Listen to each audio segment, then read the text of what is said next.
In the Bible, it says the husband is head of the wife.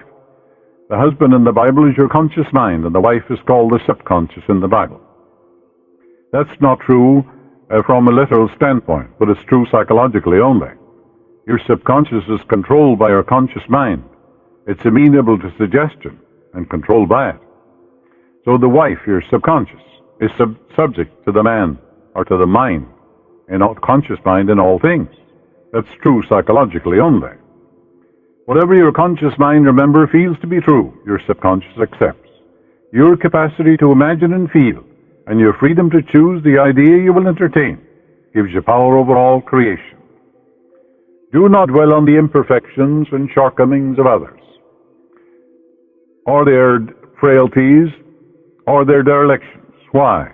Because whatever you think and feel about another, you create in your own mind, body, and circumstances. Ask yourself, would I like to live with what I'm thinking and wishing for the other?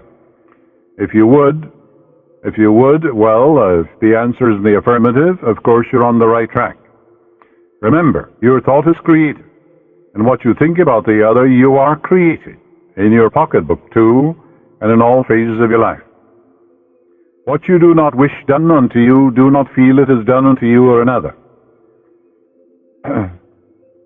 Now, chance or accident is not responsible for the things that happen to you, nor is predestined fate the author of our fortune or misfortune.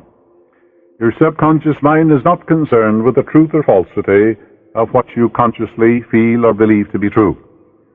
Select only that which is true, lovely, noble, and godlike, and your subconscious will reproduce accordingly. The Bible says, believe you have it now, and you shall receive it. All things whatsoever you shall ask in prayer, believe that you have it now, and you shall receive it. That's a psychological law. Assume the mood that would be yours had you realized your desire. And as you do this, wonders will begin to happen in your life.